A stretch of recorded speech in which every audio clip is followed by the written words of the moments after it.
Merci de m'avoir posé cette question. Et évidemment, depuis environ 4 mois, le monde entier et le monde professionnel en particulier fait face à une pandémie inédite, la pandémie à coronavirus.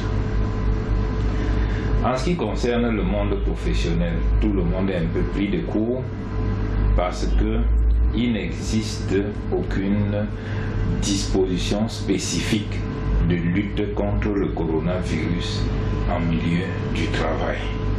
Ce qui veut dire que nous sommes tous en train d'apprendre comment gérer et de l'adapter à toutes les situations professionnelles. Voilà. Il n'y a aucun secteur professionnel qui ne soit touché, mais certains plus que les autres.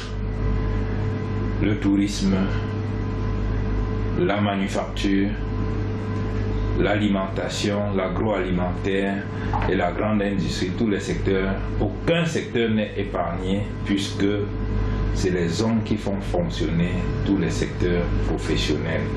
Donc, étant donné que cette pandémie diminue en fait la force et la qualité ainsi que la quantité de la main-d'œuvre, c'est tous les secteurs d'activité qui sont concernés. Protéger les emplois, ça devient quelque chose de très important parce que il faut d'abord que l'entreprise commence par protéger le business, c'est-à-dire assurer la continuité des services pour faciliter la vie courante. En ce qui concerne la protection de l'emploi, l'entreprise doit s'organiser à ce qu'elle continue effectivement à produire. Donc, veiller à la santé des travailleurs en mettant en place les mesures de distanciation sociale et en favorisant la mise en œuvre des mesures d'hygiène et collective telles qu'édictées par l'OMS. Certaines entreprises avant-gardistes ont déjà pu mettre des directives dans leur entreprise pour faire face à cette pandémie. Certaines ont organisé déjà des séances de sensibilisation en ce qui concerne le coronavirus, les mesures préventives, les mesures de distanciation sociale. Presque partout aujourd'hui, on se rend compte que dans chaque entreprise, on a mis en place des dispositifs de lavage des mains obligatoires. On distribue au personnel des gels hydroalcooliques, ainsi de suite, ainsi de suite. Et maintenant, la surveillance épidémiologique, même dans certaines entreprises, veut que chacun à l'entrée de l'entreprise, on fait une prise à distance de température avec un dispositif laser.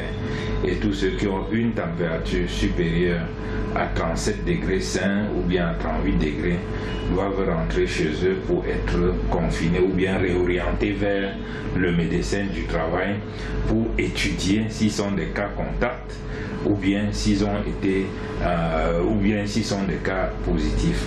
La plus grande difficulté que nous, médecins du travail, on a aujourd'hui, c'est que on ne sait pas comment favoriser la mise en place des tests de dépistage rapides. Et ça aussi, ça nous bloque.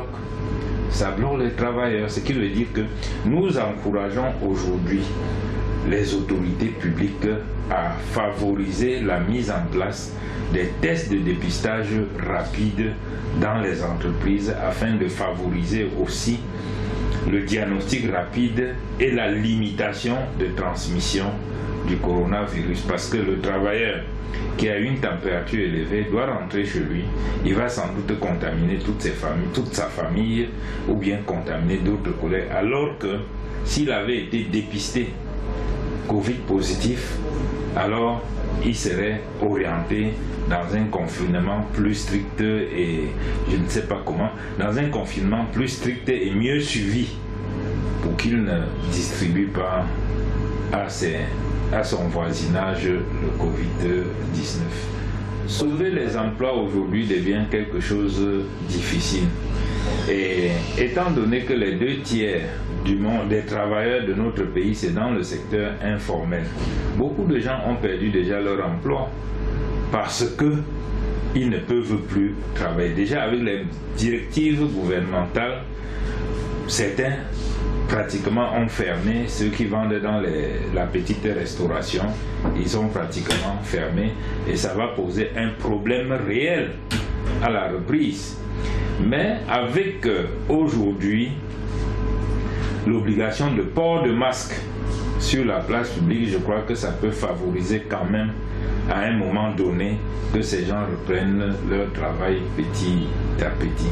Mais il faut des mesures fortes de la part des autorités publiques pour encourager ces petites unités de production afin que la chaîne ne s'arrête.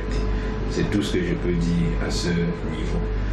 Le seul conseil que je donne aujourd'hui, c'est que chacun doit s'approprier, chacun doit prendre conscience que le coronavirus est effectivement dans notre communauté, est effectivement dans notre pays et fait des ravages. Alors, chacun doit s'approprier les mesures de distanciation sociale et les mettre effectivement en œuvre pour pouvoir limiter l'impact négatif de ce Covid-19. Chacun doit appliquer les mesures d'hygiène collective et individuelle pour limiter les transmissions, c'est-à-dire le lavage des mains avec de l'eau coulante et au savon plusieurs fois par jour. C'est pas moi. Le lavage des mains, je l'ai dit, la distanciation sociale et en fait éviter des sorties inutiles au risque de pouvoir s'infecter. Voilà. Donc, pour le moment, il n'y a ni vaccin, ni traitement spécifique. Nous n'avons même pas de moyens diagnostiques suffisants ou bien à disposition de tout le monde.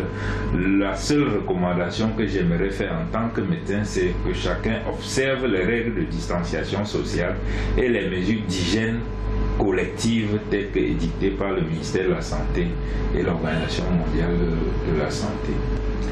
Le Covid fait partie de notre habitude communautaire. Donc le Covid vit avec nous. Et c'est à nous maintenant de le déjouer. Personne ne le voit, mais ces mesures de distanciation sociale, les gestes barrières dont on a dicté, doivent favoriser la limitation de sa transmission jusqu'au jour où les autorités sanitaires vont nous donner d'autres indications qui soient différentes peut-être de celles que nous avons aujourd'hui.